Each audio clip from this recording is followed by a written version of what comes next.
దేవునికి స్తోత్రం, దేవునికి మహిమ కలుగునుగాక. హల్లెలూయా, హల్లెలూయా.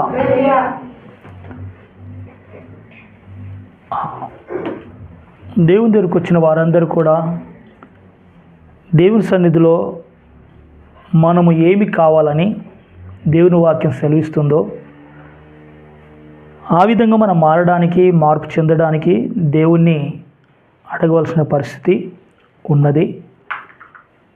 బైబిల్లో అనేక మంది భక్తులు, పరిశుద్ధులు అనబడిన వారందరూ కూడా దేవుని యొద్దకు వచ్చి వారు దేవుణ్ణి పాదాలు పట్టుకొని బ్రతిమలాడారు. ఈ పరిశుద్ధులు అందరికంటే ముందుగా మనకు మాదిరి అయిన మన ప్రభువైన యేసుక్రీస్తు కూడా ఆయన తండ్రి యొద్దకు వచ్చి ఆయన దివారాత్రులు కూడా ఎక్కువగా ప్రార్థన చేసి నెక్స్ట్ ప్రభువు యాచనలు, ప్రార్థనలు, విజ్ఞాపనలు ఈ విధంగా దేవుని సన్నిధిలో ఆయన కన్నీళ్లతో మొరపెట్టాడు. ఈ లోకంలో ఉన్నంత కాలంలో, అంటే ఈ లోకంలో ఒక పరిశుద్ధుడు, ప్రభును ప్రేమించే వ్యక్తి ఈ లోకంలో జీవించినంత కాలం కూడా దేవుని సన్నిధిలో అడగవలసి ఉంది. ఏంటి అడగవలసి ఉందంటే, ఇహ సంబంధమైన ఆశీర్వాదాల కొరకు కాదు, ఆయన ఇస్తానని వాగ్దానం చేశాడు, అవి ఇస్తాడు కూడా దేవుడు. కానీ ప్రభువైన యేసుక్రీస్తు దగ్గరికి వచ్చిన మన జీవితంలో ప్రభువైన యేసుక్రీస్తు ఏ స్థితిలో, ఏ మార్గం గుండా ఏ ప్రయాణం చేశాడో, ఏ స్థితిలో దేవుడితో ఎంతగా సహవాసం చేశాడో ఈ పరిస్థితులు మనము గుర్తించి ఆయన మనం మాదిరిగా పెట్టుకొని సాగాలి. అప్పుడు ప్రభు ఈ లోకంలో ఉన్నంతకాలం ఆయన శరీరంలో ఆనందించకుండా ఆత్మలో ఆనందించడానికి ప్రయాసపడినాడు. హల్లెలూయా. అలాగే ఆయనే మన గురి, ఆయనే మనకు మార్గము, సత్యము, జీవము అని మనం గ్రహించినట్టయితే ఖచ్చితంగా ఆయన వెళ్ళిన మార్గంలో మనం కూడా వెళ్ళాలి. ఆ మార్గంలో, ఆ నిత్యజీవ మార్గంలో ప్రభు ఏమేం చేశాడో ఆ పనులు మనం కూడా చెయ్యాలి. అప్పుడే మనం గురి యొద్దకు చేరగలుగుతాం. మనం ఎందుకొరకు పిలువబడ్డామో ఆ పిలుపు మన జీవితంలో నెరవేర్చబడుతుంది. హల్లెలూయా. అందుకే ఈ వాక్య ధ్యానం కొరకు మనము ఒక వాక్యం చదువుకొని మనం ముందుకు వెళ్దాం. బైబిల్ గ్రంథంలో నుండి యోహాను సువార్త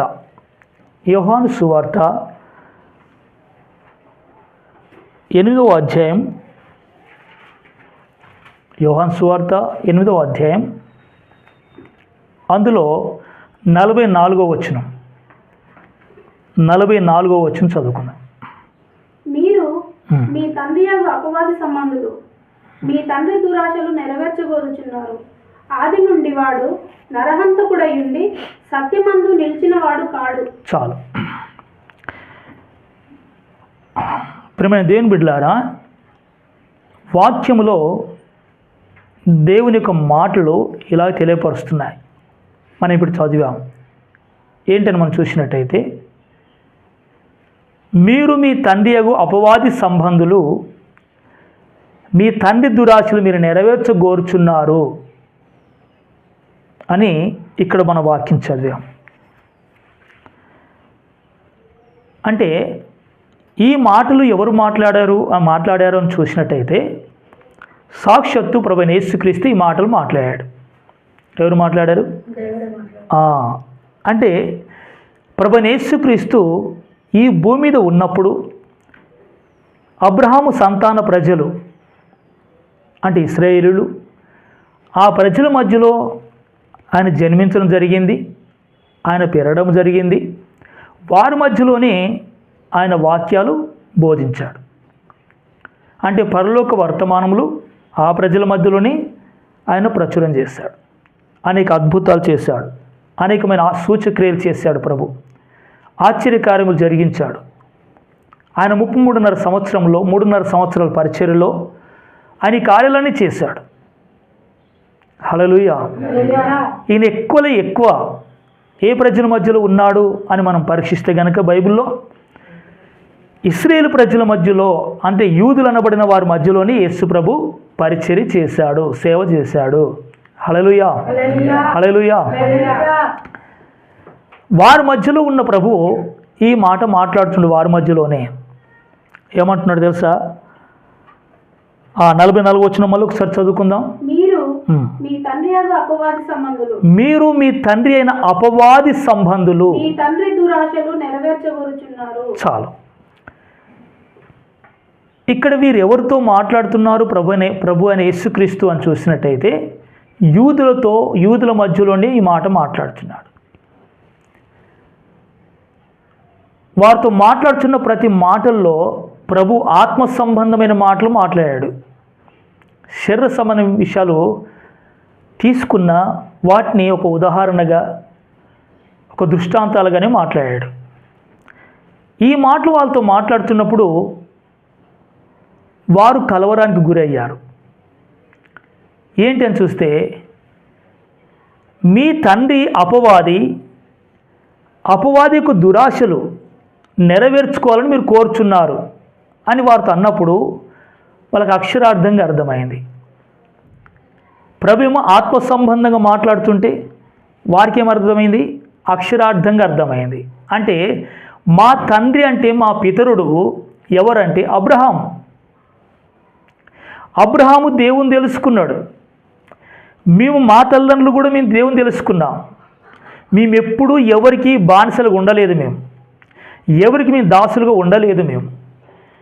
కానీ ఈయన ఈ బోధకుడు ఏమంటున్నాడంటే మాతో సూటిగా చెప్తున్నాడు, మీరు అపవాది సంబంధులు అంటున్నాడు. అంతేకాకుండా మీ తండ్రి అపవాది అంటున్నాడు. మా తండ్రి అపవాది ఎందుకు అవుతాడు? మా తండ్రి దేవుడు. మా తండ్రి ఎవరు? దేవుడు, అపవాది కాదు అని చెప్పి వాళ్ళు వాదిస్తున్నారు యేసు ప్రభుతో. ఇంకా ఈ వాక్యములకి కిందికి చూసుకుంటూ పోయినట్టయితే ఈ 44 వచ్చిన నుంచి ఇంకా 50 వరకు 51 వరకు చూసినట్టయితే వాళ్ళు అంటున్నారు ఒక మాట. చూద్దాం, చూడండి. 8వ అధ్యాయంలో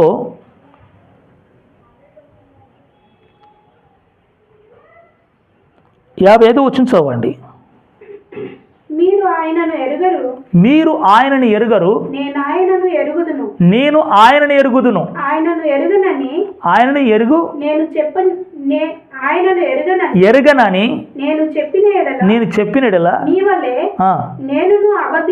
నేను కూడా అబద్ధికుడిని అయిపోతా మీ వలనే. కానీ నేను ఆయనను ఎరుగుదును, ఆయన మాట గైకొంటున్నాను. మీ తండ్రి అయిన అబ్రహాము ఆ దినము చూతునని మిగులు ఆశపడి ఆనందించెను, అది చూచి సంతోషించెను అనెను. అందుకు యూదులు నీకు ఇంకా 50 సంవత్సరాలైనను నీకు లేవే, నువ్వు అబ్రహామును చూచితివా? ఆయనతో చెప్పగా యేసు అబ్రహాము పుట్టక మునుపే నేనున్నానని మీతో నిశ్చయముగా చెప్పుచున్నానని. ఆమేన్, హల్లెలూయా, హల్లెలూయా. ప్రభు మళ్ళీ ముందు మనిషిలా కనబడుతున్నాడు, కానీ ఎవరో తెలుసా? సాక్షాత్తు దైవ కుమారుడు. హల్లెలూయా. మనిషి అనగలుగుతాడా ఈ మాట? మనిషి అంటారా? ఏ మనుషుడు ఈ భూలోకం అనలేడు. ఎన్నో తరాల క్రితం ఉన్నటువంటి ఆ వ్యక్తిని చూసినని ఎవరు అనలేరు. ఆ వ్యక్తి కంటే ముందే ఉన్నానని ఎవరు చెప్పలేరు. అబ్రహాం కంటే ముందు ఉన్నవాడిని, అబ్రహాము నన్ను చూడాలని ఎంతో ఆశపడ్డాడు, కానీ ఆ టైం అతనికి దొరకలేదు. అబ్రహామును నేను చూశాను అని ప్రభు చెప్తున్నాడు. అబ్రహాం కంటే ముందే ఉన్నాను అంటున్నాడు. యూదులు ఏమంటున్నారు? నీకు ఒక 50 సంవత్సరాలు కూడా నీకు లేవు. హల్లెలూయా. సిస్టర్ వింటున్నారా? అందరూ బాగా వింటున్నారా? నీకు 50 సంవత్సరాలు అంటే యేసు ప్రభుకి ఎన్ని ఉన్నాయన్నట్టు? ఆ టైంలో 32-32.5 ఉంటాయి, గంతే. లాస్ట్ ఆయన బ్రతికిన సంవత్సరాలు ఏంటంటే భూలోకంలో మనుషుడిగా ప్రభు 33.5. హల్లెలూయా. ఆ 33.5 సమయంలో 32వ సంవత్సరం 32.5 సంవత్సరంలోనూ వాళ్ళతో మాట్లాడుతున్నప్పుడు వాళ్ళు అంటున్నారు, నీకు 50 సంవత్సరాలు కూడా లేవు కనీసం. నువ్వు అబ్రహాం చూసావా? అబ్రహాం కంటే ముందున్నవని అంటున్నావు, నీకు పిచ్చి పట్టిందా? ఏం మాట్లాడుతున్నావు? ఆయనను గద్దిస్తున్నారు, హెచ్చరిక చేస్తున్నారు, హేళన చేస్తున్నారు, కోప్పడుతున్నారు ఆయన మీద. ఎందుకు? ఉన్నది చెప్తే కోప్పడడం అవసరమా? ఆలోచనలు పడాలి కానీ. హల్లెలూయా. ఉన్న విషయం చెప్తే ఆశ్చర్యంగా ఆలోచించాలి కానీ దీనికి ఆశ్చర్యపడడం ఏంటి, దీనికి హేళన చేయడం ఏంటి, దీనికి కోపడం ఏంటి? ఉన్న విషయం మాట్లాడుతున్నాడు కదా. అంటే ఈ అబ్రహాం పిల్లలతో ప్రభు మాట్లాడుతున్నప్పుడు అంటున్నాడు, మీరెవరు తెలుసా? మీరు సైతాను సంబంధులు, దుష్టుని సంబంధులు. మీ తండ్రి అపవాది. ఆ తండ్రికి దురాశలు నెరవేర్చుకోవాలని కోరుకుంటున్నారు. మా తండ్రి అబ్రహాం అంటున్నారు వీళ్ళకి అర్థం అవట్లేదు. ప్రభు చెప్తున్న మాటలు అర్థం కావట్లేదు. ఈరోజు కూడా చాలామందికి అర్థం కాదు వాక్యం. వీరెవరు సంబంధులంట? దుష్టుని సంబంధులంట. అంతేకాదు, దుష్టుడు పెట్టిన ప్రతి ఆశలు, కోరికలు, దురాశలు వీళ్ళు లోపల పెంచుకోవాలనుకుంటున్నారంట. ఆ దురాశల ప్రకారంగా బ్రతకాలనుకుంటున్నారంట. ఆ దురాశలు సక్సెస్ కావాలనుకుంటున్నారంట వాళ్ళు. అంటే దేవుడి యొక్క ఆశ, దేవుడికి ఒక కోరిక ఉంటే, దేవుడికి ఒక ప్రణాళిక ఉంటే ఆ ప్రణాళికలో నేను సక్సెస్ కావాలనుకుంటున్నారా వీళ్ళు? లేదు. ఎక్కడ ఉండాలనుకుంటున్నారు వీళ్ళు? దుష్టుడి యొక్క ఆశలు, కోరికలు మేము బాగుండాలనుకుంటున్నారు, ఎదగాలనుకుంటున్నారు వాళ్ళు. కానీ దేవునికి ఆలోచన, కోరికల్లో, ఉద్దేశంలో ఎదగాలన్న మనసు వీరికి లేదు. అందుకే ప్రభు అంటున్నాడు, వారికి తేల్చేశాడు. ఏమన్నాడు తెలుసా? ఇదే అధ్యాయంలో ఇంకో వాక్యం మనం చూద్దాం.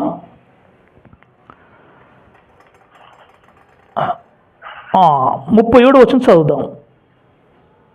మీరు అబ్రహాము సంతానమని నాకు తెలియను. మీరు అబ్రహాము సంతానం అని మీరు చెప్పుకోవడం కాదు, నాకు తెలుసు. అయినను మీలో నా వాక్యమునకు చోటు లేదు కనుక నన్ను చంపవెదుకుచున్నారు అన్నాడు. ఎవరంట వీళ్ళు? అబ్రహాము సంతానం అంట. నాకు తెలుసు ఆ విషయం అంటున్నాడు ప్రభు. అంటే వీళ్ళు ఎవరు? భక్తి కలిగిన వారా, భక్తి లేని వారా? వీళ్ళకి ఎంతో భక్తి ఉంది, పదాజ్ఞల భక్తి ఉంది, వీరికి చర్చి ఉంది, యాజకులు ఉన్నారు, వీళ్ళెంతో నిష్ఠత గల భక్తిలో ఉన్నవాళ్ళు వీళ్ళు. ఇదంతా వీరికి ఉంది. కానీ ఎవరు లేరు? యేసయ్య వాక్యానికి హృదయంలో చోటు లేదంట.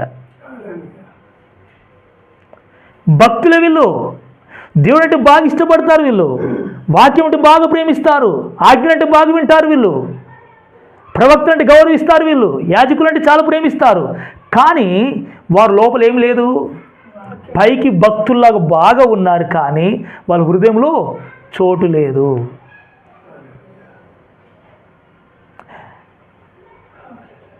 ఈరోజు క్రిస్టమస్ చాలామంది చేసుకుంటున్నారు. కానీ మరియా యేసు ప్రభువుకు హృదయం ఇచ్చింది, గర్భం ఇచ్చింది. ఈరోజు నువ్వేమిస్తున్నావు అని చూస్తే నేనేమి ఇవ్వాలి అంటారు. అంటే మనం ఒకటి ఇవ్వవలసి ఉంది. మరియా గర్భం తెరిస్తే ప్రభువైన యేసుక్రీస్తు అక్షరార్థంగా తన లోపల ఒక పిండముగా, ఒక శిశువుగా జన్మించడానికి ఆమె అంతా త్యాగం చేస్తే ఇప్పుడు నువ్వు ఒక త్యాగం చేయాలి తెలుసా? నీ హృదయంలో చోటు ఇవ్వాలి వాక్యానికి. హల్లెలూయా, హల్లెలూయా. ఈ హృదయంలో వాక్యానికి చోటు లేని ప్రతి వ్యక్తి కూడా భక్తి ఎంతో చేస్తాడు, కానీ వాక్యానికి మాత్రం లోబడడు. నువ్వెన్ని మార్లు చెప్పినా, ఎంత హెచ్చరిక చేసినా, ఎన్నిసార్లు దిద్దినా ఈ వాక్యానికి వ్యక్తి లోబడడు. లోబడతా అంటాడు కానీ లోబడడు. వీళ్ళెంతో భక్తి కనపరుస్తున్నారు, మేము దేవుని ఎంతో ప్రేమిస్తున్నామంటారు వీళ్ళు. అబ్రహాం లాంటి విశ్వాసం మాకుంది, అబ్రహాం పిల్లల మేము, మంచి భక్తుని పిల్లల మేము, ఎంతో రోష్యం గల భక్తిపరుడు యొక్క పిల్లల మేము. అబ్రహాం ఎంతో రోష్యం గలవాడు, విశ్వాస వీరుడు. ఆ విశ్వాస వీరుని పుట్టిన పిల్లల మేము, మాకెందుకు లేదు భక్తి, మాకెందుకు లేదు రోషం, మాకెందుకు లేదు పరిశుద్ధత అంటారు వీళ్ళు నోటితో అంతే. కానీ హృదయంలో మాత్రం ఏం లేదు, చోటు లేదు దేవుని వాక్యమునకు. వాక్యానికి చోటు లేదు.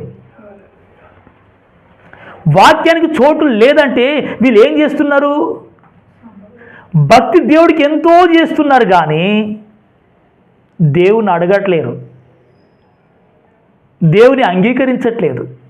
ఆ విషయంలో యాకోబు పత్రికలు అంటాడు యాకోబు భక్తుడు. చూడండి 1వ అధ్యాయం యాకోబు పత్రిక 1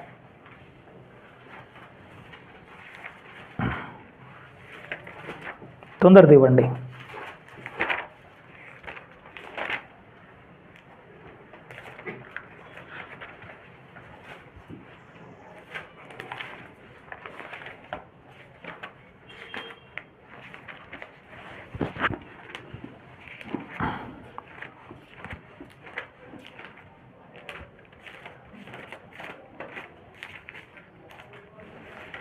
ఒకటో అధ్యాయం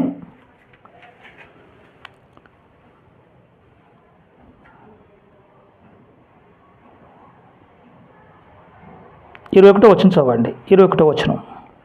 అందుచేత సమస్త కల్మషమును విర్రవీగుచున్న దుష్టత్వమును మాని లోపల నాటబడి మీ ఆత్మలను రక్షించుటకు శక్తిగల వాక్యము సాత్వికంతో అంగీకరించండి. హల్లెలూయా. ఇదే వాక్యం అంట.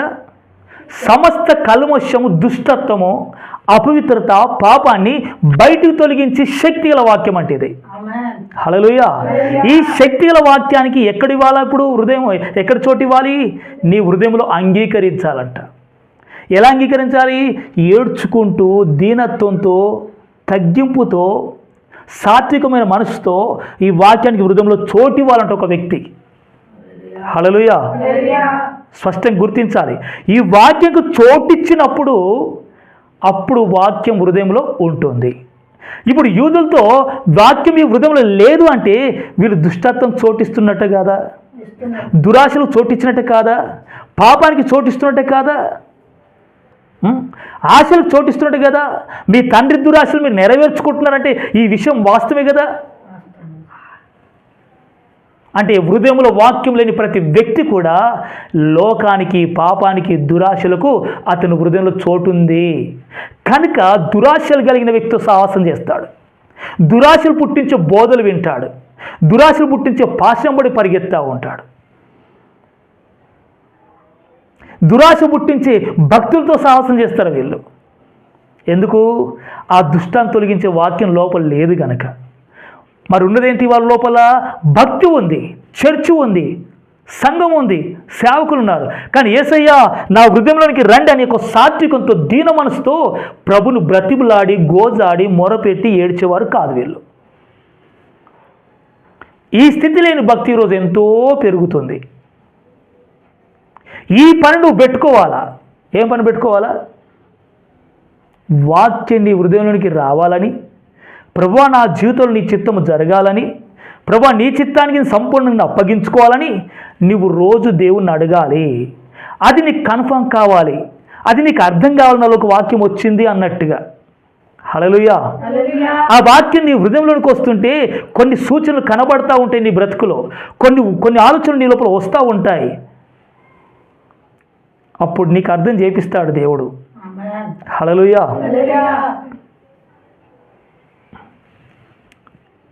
ఈ రోజుల్లో భక్తి ఏమైపోయిందంటే పైకి ఎంతో భక్తి ఉంటుంది కానీ దాని శక్తిని ఆశ్రయించిన వారు ఎంతో మంది ఉన్నారు.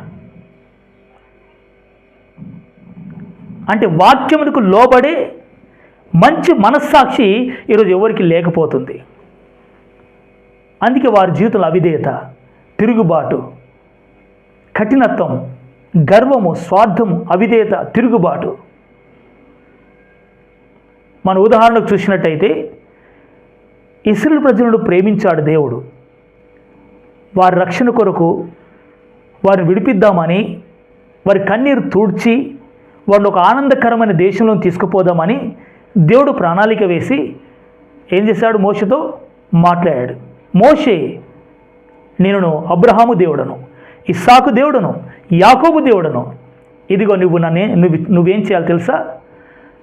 నా ప్రజలను విడిపించుకొని రావాలి. హల్లెలూయా. ఏం చేయాలా? నా ప్రజలను విడిపించుకొని రావాలి. ఐగుప్తులోనికి వెళ్ళి నా ప్రజలను తీసుకొని రావాలి. అప్పుడు మోషే ఎన్నో అభ్యంతరాలు చెప్పిండు ప్రభుతో. అయినా ప్రభు ఆయనను ధైర్యపరిచి ఆయన ఉన్నాననే సూచికలు ఆయనకు చూపించి మోషకు హారను కూడా తోడుగా ఇచ్చి పంపించాడు. అంటే దేవుడు తన ప్రజలను ఎంత ప్రేమించాడు అన్నట్టు. ఎంతో ప్రేమించాడు. హల్లెలూయా. అంతగా ప్రేమించిన దేవుడు మోషును నడిపించి, మోషుకు ఆరోను కూడా తోడిచ్చి నడిపించుకొని వచ్చాడు బయటికి. హల్లెలూయా.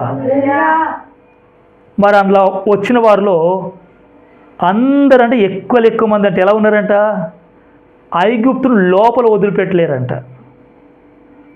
ఎక్కడ వదిలిపెట్టారు వాళ్ళు? శరీర ప్రకారం మాత్రం ఐగుప్తును వదిలిపెట్టి వచ్చారు అరణ్యానికి.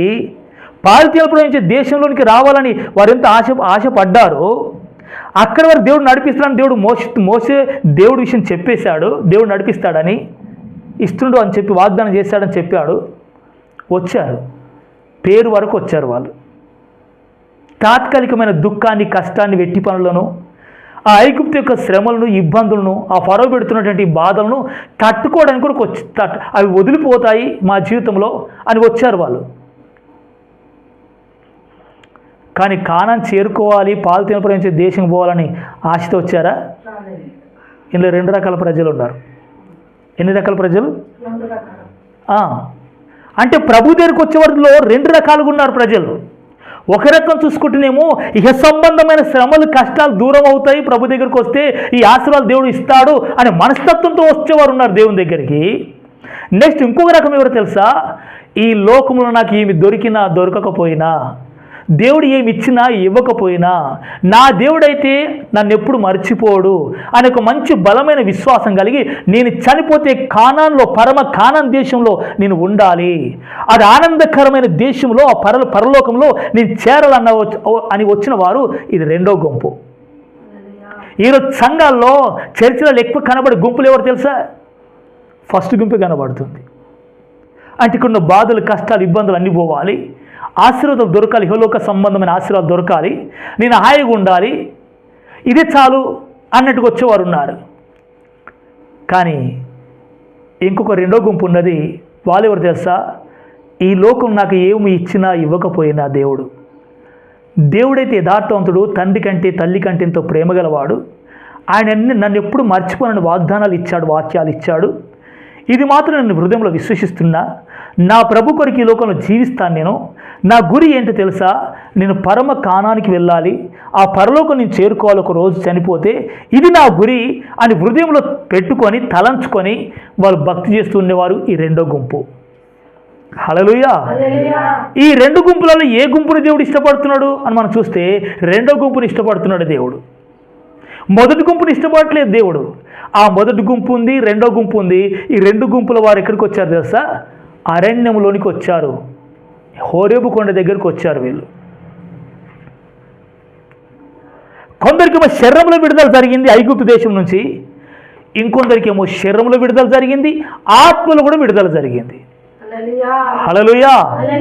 ఈ 2వ గుంపు ప్రజలకి ఏం జరిగింది తెలుసా? శరీరంలో ఐగుప్తుకు దూరం అయ్యారు, ఆత్మలు కూడా ఐగుప్తును వదులుకున్నారు. కానాను కొరకు హృదయంలో మనసు పెట్టుకొని దేవుని ఆజ్ఞలకు లోపల చోటిచ్చి ఆ కానాను చేరుకోవాలన్న మనసు కలిగి ప్రయాణం చేస్తారు ఈ అరణ్యంలో. ఎవరు? 2వ గుంపు వారు. నువ్వు ఈరోజు ఏ గుంపులో ఉన్నావు? హల్లెలూయా. ఎక్కువ ఇహ సంబంధమైన ఆశీర్వాదాల కొరకు ఆశపడి ఈ దురాశల లోపల పెట్టుకొని వీరు ఇండైరెక్ట్గా పరిస్థితి చూసినట్టయితే ఆత్మ సంబంధంగా వీళ్ళు సైతాని పిల్లలుగానే భక్తిలో, ప్రార్థనలో, చర్చిలో కొనసాగుతున్నారు. ఇలాంటి వారికే కావాలి ఈ మత కార్యక్రమాలు అన్నీ. ఎలాంటి వారికి కావాలి ఈ మత కార్యక్రమాలు? హల్లెలూయా, హల్లెలూయా, ప్రైజ్ ద లార్డ్.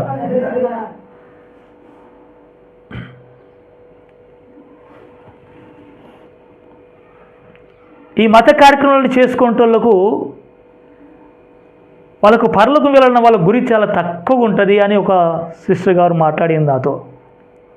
నేను సత్యం గురించి ప్రకటిస్తూ మాట్లాడుతున్నప్పుడు వ్యక్తిగతంగా ఈ ఆశలు ఉన్న వాళ్ళే అవన్నీ చేసుకుంటారు, కానీ బైబిల్ ప్రకారం నడుచుకునే వాళ్ళకి ఇవన్నీ ఏం అవసరం లేదు పాస్టర్ గారు అని అంతో ఇంతో కొంచెం వాక్యం తెలిసిన సిస్టర్ నాతో చెప్పింది. నిజమని చెప్పాను. ఆమెకి నేను వివరించి చెప్పినప్పుడు ఆమె ఈ మాట అన్నది.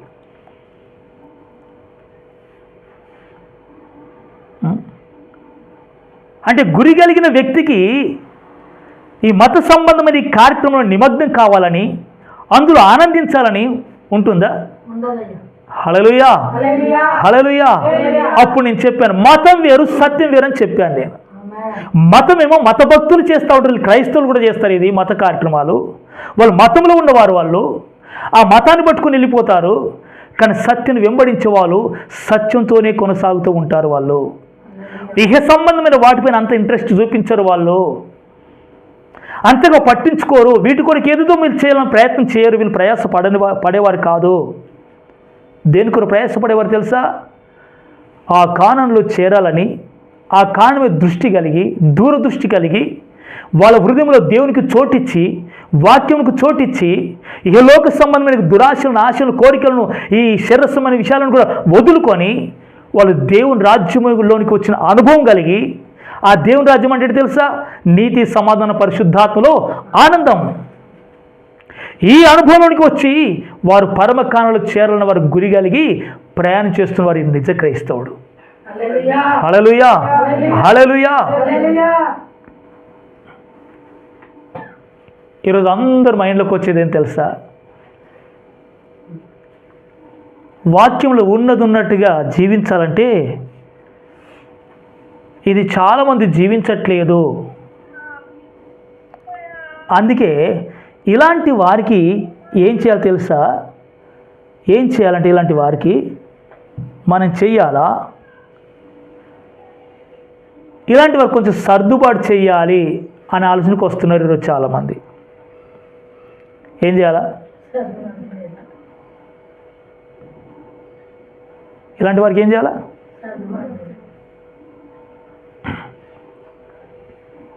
సర్దుబాటు జరుగుతుంది కూడా. దుష్టత్వం లోకంలో పెరిగిపోతున్న కారణం బట్టి వాక్యం ఉన్నదున్నట్టు చెప్పడానికి అనేకులు ముందుకు రావట్లేదు. సత్యం సత్యంగా చూపించడానికి కొరకు ముందుకెవరు రావడానికి సిద్ధంగా లేరు. ఈరోజు జీవించడానికి కూడా సిద్ధంగా లేరు.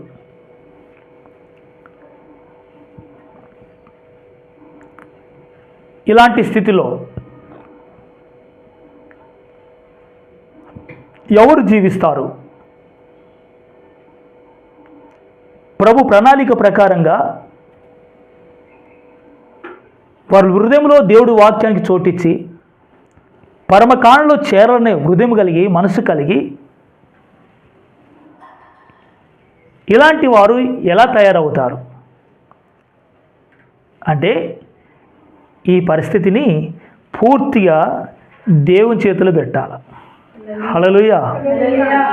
సేవకులైన విశ్వాసులు ఈ మార్గంలో జీవించడానికి వచ్చిన వారైనా వారు ఏం చేయాలి? ఇప్పుడు ఈ భక్తిని ఇప్పుడు నా శక్తి, నా సామర్థ్యంతో నాకు ఎంతవరకు శక్తి ఉందో, ఎంతవరకు నాకు ఆ ధైర్యం ఉందో, ఎంతవరకు నాకు విశ్వాసం ఉందో అంతవరకే నేను భక్తి చేయాలనేది విషయం కాకుండా ఈ జీవితాన్ని ఎవరికి అప్పగించాలి?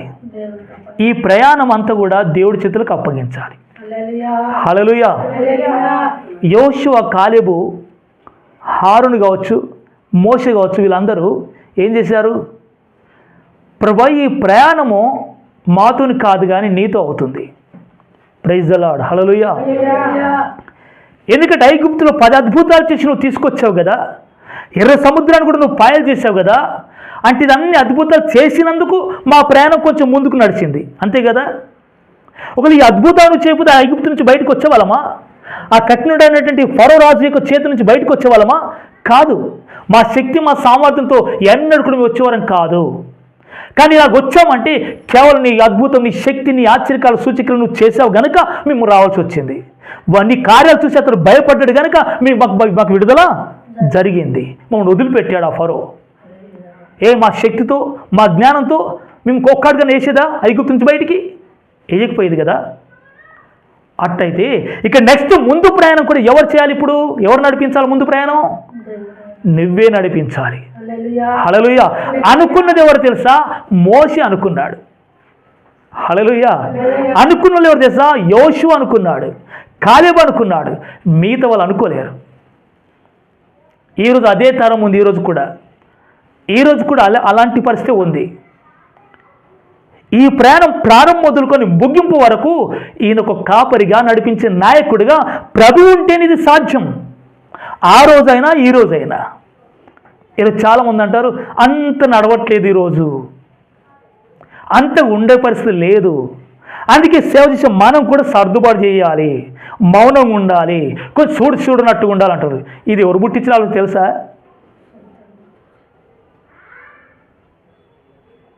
హల్లెలూయా. ప్రియమైన సహోదరి సహోదరుడా, ఈ వాక్యం వింటున్న నువ్వు కొంచెం ఆలోచన చెయ్యు, కొంచెం గ్రహింపులోనికి రావాలి.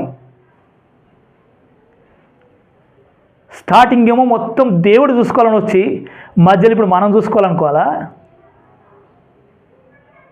హల్లెలూయా. ఇంత ఖచ్చితమైన ఇంత పరిశుద్ధమైన పరిచర్య, అపోస్తులు వదిలిపెట్టిన ఈ పరిచర్యను మనం కొనసాగించలేము, దేవుడు కొనసాగించాలి అనుకున్న మన జీవితంలో మధ్యలోకి వచ్చిన తర్వాత ఇప్పుడు మనం నడిపించుకోవాలని కోరుకోవాలా? మనం నడిపిస్తే ఏం చేస్తాం? అదే అరణ్యంలో ఇద్దరు సేవకులు ఉన్నారు మళ్ళా. హల్లెలూయా. సిస్టర్ ఎంతమంది సేవకులు ఉన్నారు అరణ్యంలో? ఇద్దరు. వాళ్ళు ఎవరు తెలుసా? హారోనుకైనా మోషకైనా. మోషనేమో ముందు నడిపించడానికి దేవుని పాదాలు పట్టుకొని నువ్వే నడిపించాలి ప్రభువా, నీ మాట అయితే వింటారు వాళ్ళు, నా మాట అసలు వినరని దేవుని పాదాలు పట్టుకుంటూ వీళ్ళని కొంచెం నెట్టుతున్నాడు. ఈయన నెట్టట్లేదు, దేవుని చేత నెట్టిస్తున్నాడు. హల్లెలూయా. ఎటువైపు? కానాను వైపు. ఇంకొక సేవకుడు ఉన్నాడు, ఆయనేం పిలవలేడు దేవుడు, ఏదో తోడుకు తీసుకుపో ఆయనను అని చెప్పాడు. తోడు కొరికిస్తున్నాడు, నీకు భయపడుతున్నావు కదా మోసే, నీకు తోడు కొరికిస్తున్నాను అన్నాడు అంతే హారోన్ను. అప్పుడు ఆయన కూడా సేవ చేశాడు. మొదటి వ్యక్తి ఎవరు? మోసే. ఆయన గురించి దేవుడు సాక్ష్యం ఇచ్చాడు. నా ఇంట్లో నమ్మకస్తుడు అన్నాడు మోషతో. హారోన్తో అన్నాడా? ఏమో అర్థమవుతుందా? హారోన్తో అన్నాడా? అనలేడు. ఎందుకు? ఆయన చేసిన కార్యం మనకు స్పష్టంగా అర్థమవుతుంది కదా. అరణ్యంలో మోషే పర్వతం మీదకి వెళ్ళి ప్రార్థన చేయడానికి వెళ్ళినప్పుడు, దేవుని ఆజ్ఞ కొరకు వెళ్ళినప్పుడు ఈయన ఏం చేశాడు?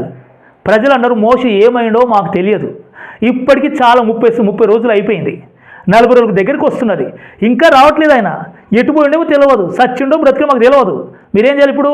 మేము తిరిగి ఐగుప్తు పోవడానికి ఒక దూడను చేయాలని చెప్పారు. తిరిగి వెనుక పోవడానికి మాకు ఒక నాయకత్వం కావాలి, ఒక పాస్టర్ కావాలి, ఒక సేవకుడు కావాలని అన్నారు. అంతేగా నడిపిస్తూ రాలి కదా, కొంచెం కొంచెం చూపిస్తూ ఉంటారు, మొత్తం నడిపిస్తే దేవుడే. హల్లెలూయా. సూచనలు సలహాలు ఇస్తాడుగా సేవకుడు అంటే. మరి ఎటు సలహాలు ఇవ్వాలంటే సేవకుడు వెనకగా ముందుకా? ఎటు ఇవ్వాలంట? ఆలన్నది ఏంది? హల్లెలూయా. మరి ఎటు పోవాలన్నారు? వెనక పోవాలనుకుంటున్నారు. వెనుక పోవడానికి కూడా ఎవరు కావాలంట? సలహాలు సూచనలు ఇచ్చేటోడు కావాలంట.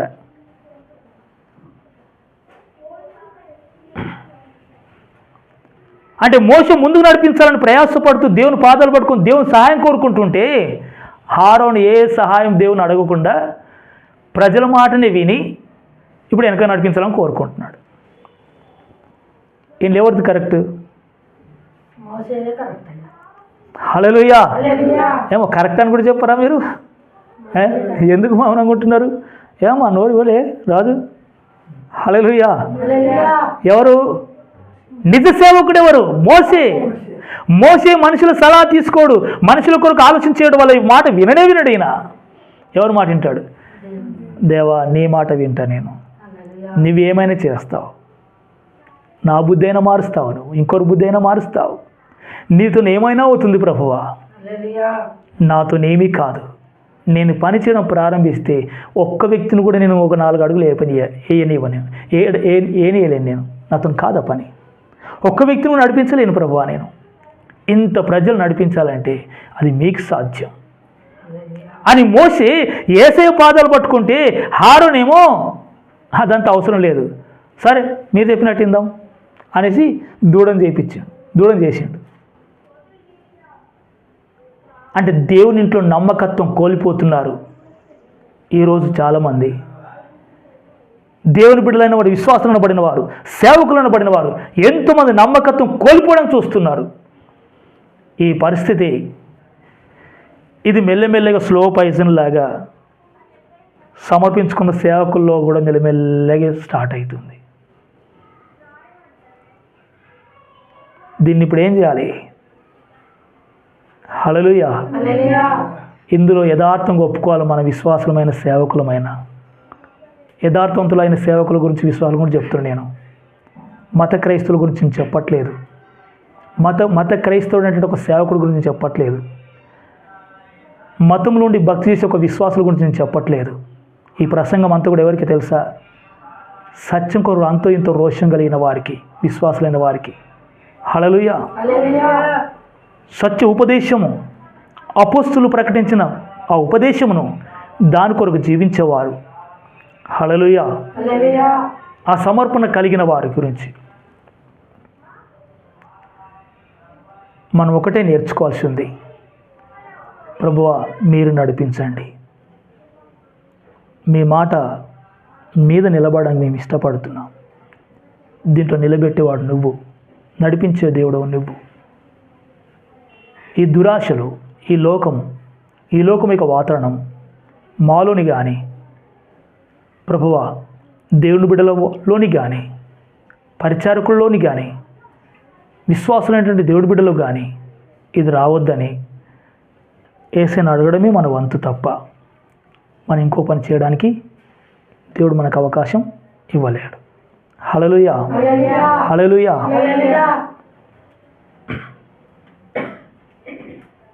ఇప్పుడు ముందున్న పరిస్థితులు చూస్తే ప్రజలందరూ తాత్కాలికమైన ఆనందం కొరకు పరిగెత్తున్నారు.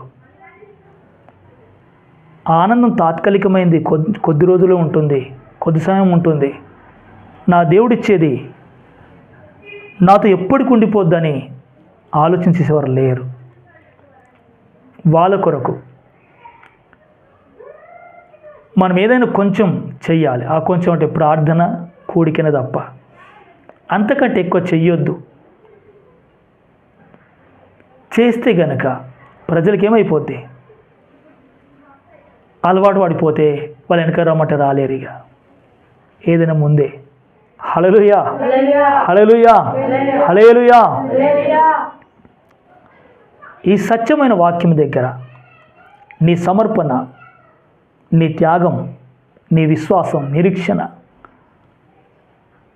ఎంతవరకు నిలబెట్టుకుంటున్నావు? దేవుడు నీకు చెప్పి వదిలిపెడతాడు, నీకు చేపించాడు. ఇది నా మార్గం అంటాడు, ఇది నా ఉపదేశం అంటాడు, ఇది అపోస్తులకు ప్రమాణపూర్వకంగా ఇచ్చిన వాక్యం అంటాడు. దాన్ని నువ్వు గైకుంటావో గైకోట్లేదో అది నీ బాధ్యత.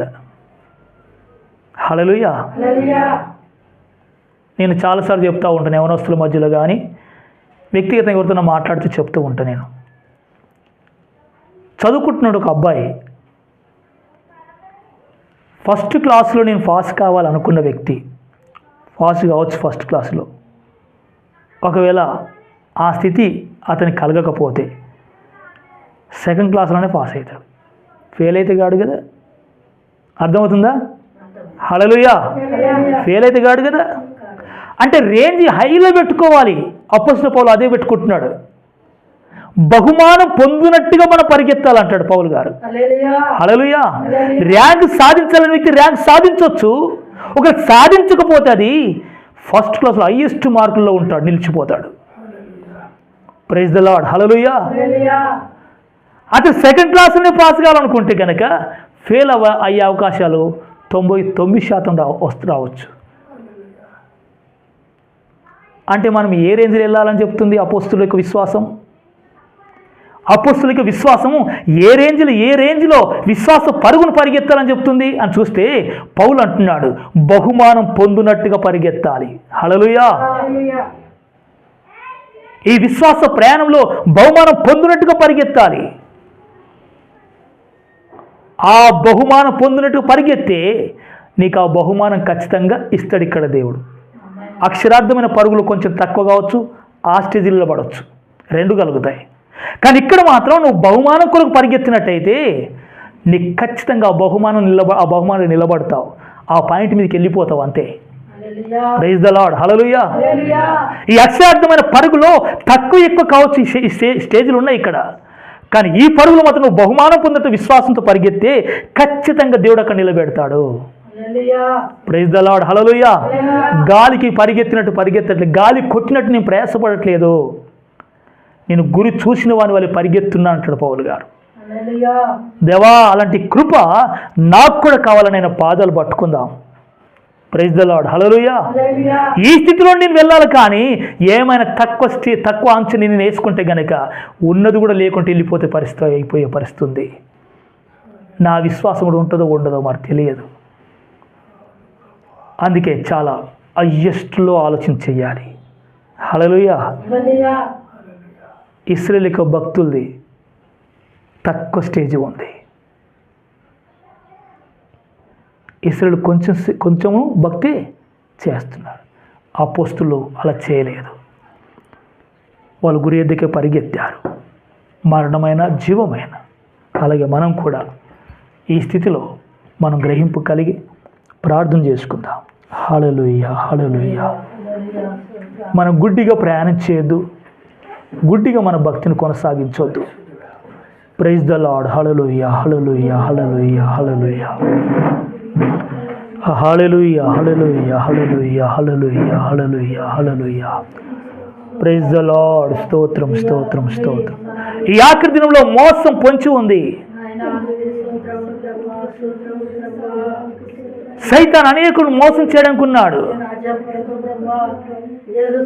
భక్తులు ఆపేయాలని కోరుకుంటున్నాడు, కానీ భక్తి కాదు మనం చేయవలసిందే. ప్రభా, నీ చిత్తము నాలో జరగాలి, నువ్వు అనుకున్నదే నాలో కొనసాగాలి, నువ్వేది ప్రణాళిక వేసుకున్నావో అందులో నేను ఇమిడిపోవాలి, అందులో నేను నిలిచిపోవాలి, నిలబడిపోవాలి ప్రభువా. కానీ నా ఆలోచన, ఇంకెవరు ఉద్దేశాలు నాకు వద్దు యేసయ్యా. Praise the Lord. హల్లెలూయా, హల్లెలూయా, హల్లెలూయా. గ్లోరీ. Praise the Lord. ప్రభు నీకు స్తోత్రం. ఇశ్రాయేలు ప్రజలు అంటూ మేము అబ్రాహాము సంతానం అని గర్విస్తున్నారు, కానీ వారిలో అబ్రాహాముకున్న విశ్వాసం, సమర్పణ, త్యాగం, రోషం వారిలో లేదు. పైకి భక్తుల్లోనే అర్చిస్తున్నారు వాళ్ళు, కానీ కేవలం ప్రార్థనలోనే అర్చిస్తున్నారు, కానీ దేవుడి నుంచి పొందుకోవాలనే మనసులో వారు ఆలోచన చేయట్లేదు. దేవుడి నుంచి ఆశించే ఆలోచన వారికి లేదు. వారు గురే వేరు. అందుకే ప్రభు అంటున్నాడు, మీ హృదయంలో వాక్యానికి చోటు లేదు అని అన్నాడు. వాక్యముకు చోటు ఉంటే మీ ఆలోచన అటు చెదిరిపోదు. మీరు గురి కలిగి ఉంటారంటున్నాడు దేవుడు. హల్లెలూయా. మీరు పక్క గురిని చూస్తారంటున్నాడు దేవుడు. మన గురి యేసయ్య.